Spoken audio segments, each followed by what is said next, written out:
Hey folks, it's Simon here. Welcome to your Tao Daily for Wednesday, the 26th of May, 2025. Rough session for markets today. You can see here the S&P has failed at the 200. All right, this is what everyone seems to be talking about today. The S&P has failed at the 200. Oh no, so is the NASDAQ. So is the Mag 7. All of these big symbols have rallied into their 200 and failed, and now it's all over. Now, there's a couple of things going on here. One is that we had a pretty decent gap up here. That gap hasn't yet been filled. You can see how the S&Ps came back to support. They found support right at this blue rectangle, which I've had on the charts for weeks.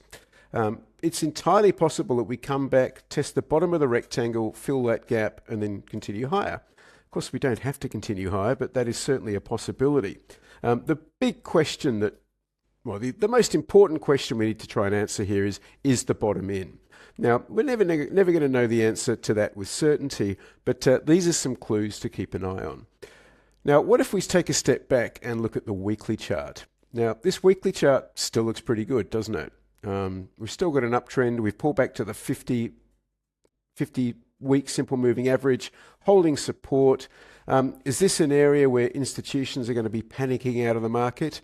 No, that's what retail investors do. Institutions, in actual fact, are going to be rebalancing into equities at the end of this quarter.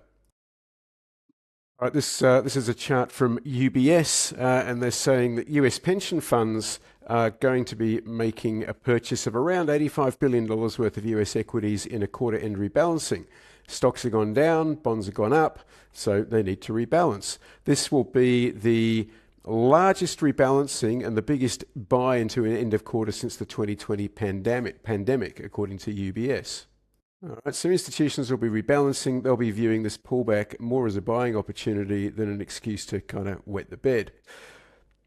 Now, if we look at a shorter time frame, like the 78 minutes is just longer than an hour. I like the 78-minute time frame because there are 5 bars to a day. But you can see there's the gap.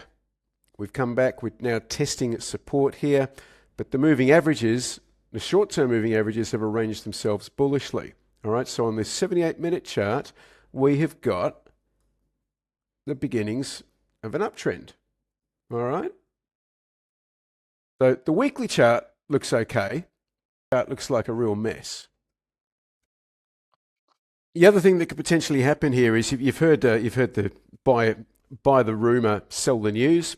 It looks like traders may be selling the rumor and getting ready to buy the news. That is, everybody wants to sell ahead of the April 2 tariff deadlines. And once that news hits the wires, people will probably close their shorts and recycle their capital for the next trade. My conclusion after all of that is I think the bottom is more than likely in.